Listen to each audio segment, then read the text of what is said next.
অথবা একজন আবু তো আদনানের জন্য পুরো আলেম সমাজকে আপনারা প্রশ্নবিদ্ধ করবেন না। তার স্ত্রী যে স্টেটমেন্ট দিয়েছে, যেমন তার শাশুড়ির একটা বক্তব্যে তার শাশুড়ি বলেছে 4 ওয়াক্ত নামাজ একসাথে পড়ে, কোনদিন তাহাজ্জুদ পড়ে, তাহাজ্জুদের সাথে সব নামাজ পড়ে, সারাদিন ঘুমায়, সারাদিন গরুর মতো ঘুমায়, সারা রাত্রি মোবাইল নিয়ে বসে থাকে, আমার মেয়েটাকেও বসায় রাখে। আমি অবাক হই যে আমার মেয়ের মাথাটা নষ্ট করে দিছে হুজুর। আমার মেয়ের অনেক মাথা ছিল, অনেক জ্ঞান ছিল, অনেক কিছু করতে পারতো। যেমন মাথায় আঘাত করছে, এমন অন্তরে আঘাত করছে, এমন বিয়ে বিয়ে বলে আঘাত করছে, ভালোবাসি বলে আঘাত করছে, চতুর্দিকের আঘাতে আঘাতে আমার মেয়ের অনেক মাথা নষ্ট হয়ে গেছে। অনেক অনেক নারী লিপ্স, তার চোখের হেফাজত নাই, সে অনেক, আমি বইলা শেষ করতে পারবো না। কিন্তু সে অহংকারী, যে নিজের দোষ নিজে জানে যে এটা আমি দোষ করছি, এটা আমি অন্যায় করছি, কিংবা এটা আমার গুনাহ হয়েছে, সে তওবা করে ফিরে আসে।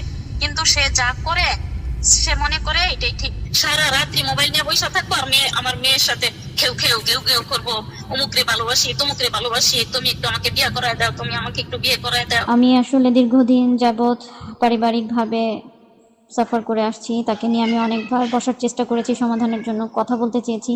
সে কথা বলারও সে সুযোগটুকু দিত না। সে প্রচণ্ড রকম অহংকারী, স্বেচ্ছাচারী, স্বাধীনচেতা মানুষ। এবং প্লাস আমি যে দেখি সে তার নানান ফাউন্ডেশনের কার্যক্রমের নামে তাকে যে মানুষ ফিনান্সিয়ালি হেল্প করে, এই টাকাটা দিয়েও বা এই হেল্পের জায়গাটা থেকেও সে তার লিপ্সা চরিতার্থ করার জন্য অনেক অ্যাডভান্টেজেসগুলো নিয়ে থাকে, অনেক সুযোগ সুবিধা ব্যবহার করে থাকে নারীদেরকে মন গলানোর ক্ষেত্রে। পুরো জাতির কাছে একটা প্রশ্ন হয়ে দাঁড়িয়েছে, আমরা যাদের কথা শুনে নিজেদের মধ্যে আমরা পরিবর্তন আনি, এমন ব্যক্তিবর্গের পদস্খলনে অনেক সময় আমরা জাতি। প্রিয় দর্শক শ্রোতা, আবু তোহা আদনানকে নিয়ে তার শাশুড়ি কঠিন ব্যবধান দিলেন। আবু তোহা আদনান ছেলে সন্তানকে নিয়ে দিশেহারা, এইদিকে সাবিকুন নাহার সারা তালাক নিয়ে কি চাঞ্চল্যকর তথ্য দিলেও। বিস্তারিত মূল ভিডিওতে যাওয়ার আগে যারা আমাদের চ্যানেলে নতুন আসছেন, অবশ্যই চ্যানেলটি সাবস্ক্রাইব করে দেবেন, লাইক কমেন্ট শেয়ার করে সাথে থাকবেন। তো চলুন আমরা স্ক্রিনে চলে যাই। অথবা একজন আবু তো আদনানের জন্য পুরো আলেম সমাজকে আপনারা প্রশ্নবিদ্ধ করবেন না। তার স্ত্রী যে স্টেটমেন্ট দিয়েছে, যেমন তার শাশুড়ির একটা বক্তব্যে তার শাশুড়ি বলেছে 4 ওয়াক্ত নামাজ একসাথে পড়ে, কোনদিন তাহাজ্জুদ পড়ে, তাহাজ্জুদের সাথে সব নামাজ পড়ে, সারাদিন ঘুমায়, সারাদিন গরুর মতো ঘুমায়, সারা রাত্রি মোবাইল নিয়ে বসে থাকে, আমার মেয়েটাকেও বসায় রাখে। আমি অবাক হই যে আমার মেয়ের মাথাটা নষ্ট করে দিছে হুজুর। আমার মেয়ের অনেক মাথা ছিল, অনেক জ্ঞান ছিল, অনেক কিছু করতে পারতো।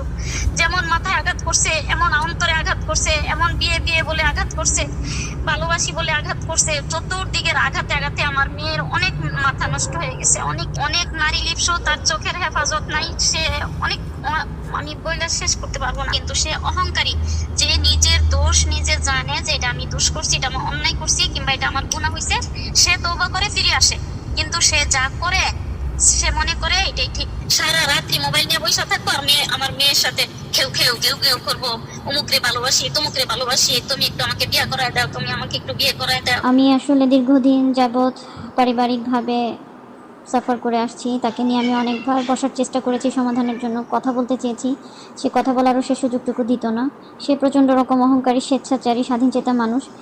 এবং প্লাস আমি যে দেখি সে তার নানান ফাউন্ডেশনের কার্যক্রমের নামে তাকে যে মানুষ ফিনান্সিয়ালি হেল্প করে, এই টাকাটা দিয়েও বা এই হেল্পের জায়গাটা থেকেও সে তার লিপ্সা চরিতার্থ করার জন্য অনেক অ্যাডভান্টেজেসগুলো নিয়ে থাকে, অনেক সুযোগ সুবিধা ব্যবহার করে থাকে নারীদেরকে মন গলানোর ক্ষেত্রে। পুরো জাতির কাছে একটা প্রশ্ন হয়ে দাঁড়িয়েছে, আমরা যাদের কথা শুনে নিজেদের মধ্যে আমরা পরিবর্তন আনি, এমন ব্যক্তিবর্গের পদস্খলনে অনেক সময় আমরা জাতিগতভাবে প্রশ্নবিদ্ধ হই যে তাহলে আমরা শুনবো কার কাছ থেকে। আমরা দেখেছি যে আবু তোহা আদনানকে নিয়ে যে বিষয়গুলো নিয়ে বারবার প্রশ্ন আসছে, এবং কথাটা বলা আমি দায়িত্ব বলে মনে করছি। জনাব আবু তোহা আদনান বাংলাদেশের সুপরিচিত দিন প্রচারকদের মধ্যে তিনি একজন, যারা দিনের কথা বলেন তাদের মধ্যে একজন, দাঈ ইলাল্লাহ। যদিও তিনি মাদ্রাসায় পড়েছেন, মাদ্রাসায় পড়ুয়া, কোনো আলেম নন।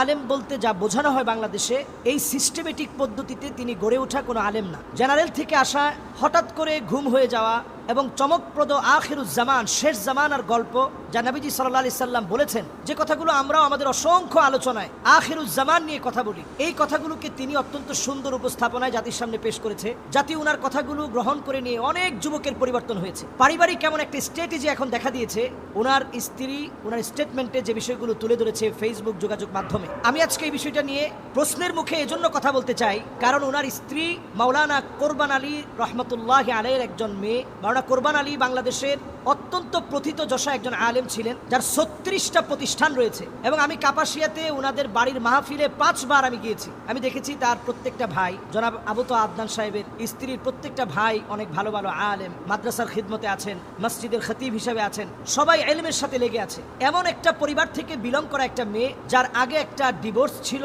সংসার বিচ্ছেদ হওয়ার পরে তার সঙ্গে বিবাহ হয়। এরকম একটা মেয়েকে যদি আপনি আশ্রয় দেন, নবীজির হাদিস অনুযায়ী আস-সাঈ আলাল আরমালাতি ওয়াল মিসকিন কাল মুজাহিদি ফি সাবিলিল্লাহ, এটি আল্লাহর রাস্তায় জিহাদ করার সমান সওয়াব, যে আপনি এমন একজন অসহায়কে জায়গা দিবেন যে বিধবা, যার আগে বিবাহ ছিল। তো এটা জেনে বুঝে আপনি একটা আলেম ফ্যামিলিতে বিয়ে করলেন। এক পাক্ষিক কথা শুনে বিচার বিশ্লেষণ অনেক সময় করা যায় না, সঠিক সিদ্ধান্ত দেওয়া যায় না। তারপরেও যেহেতু এই পরিবারটাকে আমি কাছ থেকে চিনি, তাদের সম্পর্কে কাছ থেকে আমি জানি, আবু তো আদনানকে আমি যতটুকু দেখেছি মাহফিল অঙ্গনে অনেক সময় সে অনেক দেরি করে মাহফিলে পৌঁছায়, এবং আমি নিজে এটা সাক্ষী যে রাত 11টার সময় সে মাহফিলে গিয়েছে, 11:29 মাহফিলে গিয়েছে, যেখানে আমি নিজে বক্তা ছিলাম। এতে করে মাহফিল কর্তৃপক্ষের সাথে তার মন কালাকালি এবং কটুবাক্য লেনদেন, উচ্চবাচ্য হওয়া, এগুলো সব হয়েছে। আমরা এই অঙ্গনে আজকে 11টা বছর ধরে কথা বলি, কিন্তু আলহামদুলিল্লাহ কথা বলতে গিয়ে আমরা দেখেছি, আমরা তাদের কাছ থেকে কথা নিব। ফানজুরু আম্মান তাখুযুনা দীনাকুম, আমি যুবকদেরকে লক্ষ্য করে বলি, তাদের কাছ থেকে কথা নিবেন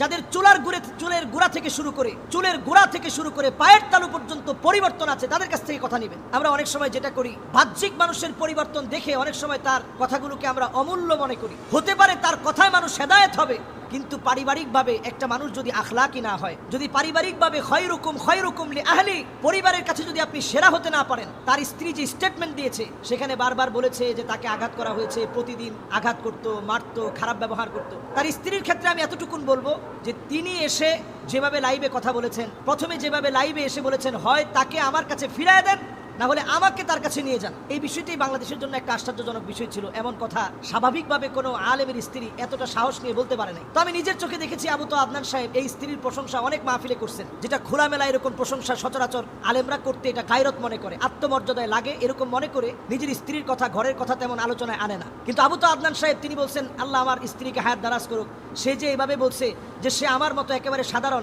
আমি যেভাবে সাধারণ আমার স্বামীও সাধারণ, এই শক্ত কথাগুলোর কারণে বাংলাদেশের ভিতরে ফেস দ্য পিপলকে ঘিরে এই লাইভের পরে একটা আলোড়ন সৃষ্টি হয়েছিল, এবং তাকে গুম করার পরেও ছেড়ে দিতে বাধ্য হয়েছে। তো এখানে কিন্তু এই নারীর অনেক অবদান ছিল। 5টা বছর যে নারী সহ্য করে, ডিভোর্সের পরে স্বাভাবিক যে নারীরা বাংলাদেশে ঘর সংসার আবার নতুন করে সাজায়, তারা চেষ্টা করে যে সবর করতে হবে, তারপরেও যেন এই সংসারটা ভেঙে না যায়। সব সবর করার পরেও মুফতি আব্দুল মালিক হাফিজাহুল্লাহ তিনি পর্যন্ত বলছেন যে ঠিক আছে, তোমরা অন্তত কাদা ছোড়াছুড়িটা বন্ধ রাখো। তো আমরা এখন যেটা দেখছি ফেসবুকে, প্রতিনিয়ত হয়তো কখনো নারীকে গালিগালাজ করা হচ্ছে, কখনো আবু তোহা আদনানের বিভিন্ন বিষয় নিয়ে কথা বলা হচ্ছে।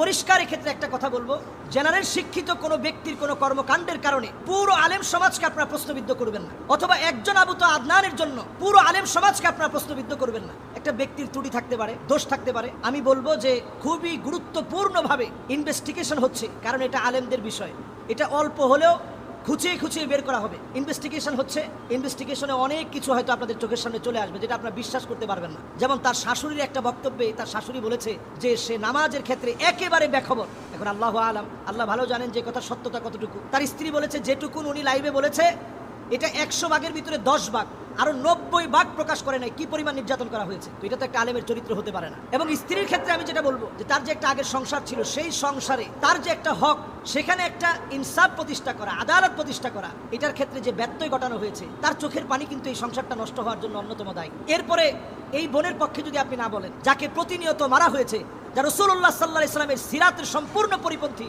আখলাকের সম্পূর্ণ পরিপন্থী, আখলাকের সম্পূর্ণ বিরোধী, এই বিষয়ে তো আমাদের সমাজকে সচেতন করা দরকার।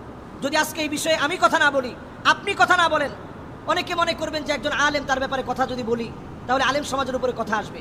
নতুন একটা ট্রেন্ডিং শুরু হয়েছে, একাধিক বিবাহ। আপনি একটু তাকায় দেখেন, যারা এই একাধিক বিবাহের প্রবর্তক হিসাবে বাংলাদেশে নতুন করে নিজেদেরকে অ্যাপ্রিশিয়েট করছে, নিজেদেরকে বাংলাদেশে প্রমোট করছে এবং প্রবর্তক বলে তারা মনে করছে, তাদের পারিবারিক অবস্থাটা এমন, তাদের অনেকেরই ঘরে কোনো সুখ নেই। আজকের এই কথাটা আমি এই জন্য এখানে বলছি, কারণ অসংখ্য মিডিয়ায় এখন শুধু এই প্রশ্ন আসছে যে এই ব্যাপারে আলেমরা কথা বলছে না কেন।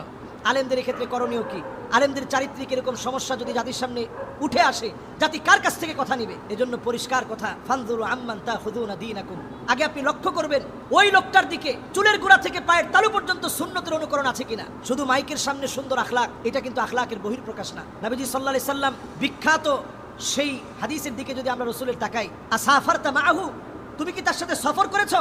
আতাআমালতা মাআহু, তুমি কি তার সাথে লেনদেন করেছো? যদি সফর আর লেনদেন না করেন, আপনি কেমনে বুঝবেন লোকটা ভালো মানুষ?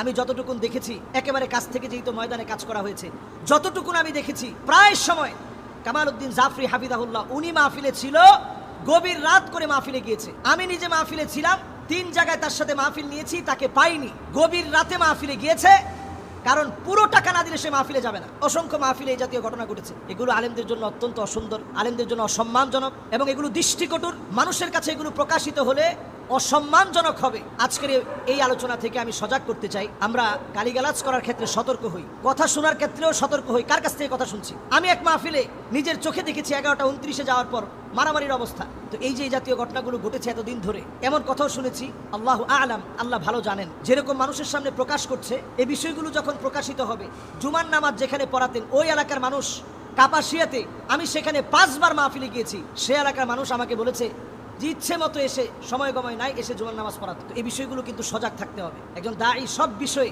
আপনাকে সজাগ দৃষ্টি রাখতে হবে। এবং এমন বিষয়গুলো যখন আমরা শুনি, আমরা ব্যথিত হই। একটা বোনের আর্তনাদ আমাদেরকে অনেক সময় ব্যথিত করে, একজন মায়ের আর্তনাদ আমাদেরকে ব্যথিত করে, একজন ভাইয়ের আর্তনাদ আমাদেরকে ব্যথিত করে। কাজে এই বিষয়গুলো একেবারে ছোটখাটো বিষয় না। ভুলে ভরা মানুষের জীবনে অনেক ভুল আছে। হুন্না লিবাসুল লাকুম ওয়া আনতুম লিবাসুল লাহুন্না, তারা আমাদের কাছে আমাদের পোশাকের মতো। এই পোশাক যেন ময়লা না হয়, এটা আগে থেকে আপনার সজাগ থাকা দরকার ছিল। আরেকটি বিষয় বলতে চাই, আমরা যারা ফেসবুক চালাই, আপনি যদি সৎ একনিষ্ঠ মুখলেস হন, আপনি আপনার ফেসবুকের অ্যাক্সেস আপনি আপনার স্ত্রীকে দিয়ে দিবেন। তার তো নতুন করে ফেসবুকের দরকার নেই, ফেসবুকে এত ফলোয়ারের দরকার তো আপনার স্ত্রীর নেই। আমাদের বাসায় যারা আছে, আমার ফেসবুক সবাই চালায়, আমার ট্যাব, আমার আইপ্যাড, আমার মোবাইল, সব জায়গায় একটা ফেসবুক লগ ইন করা।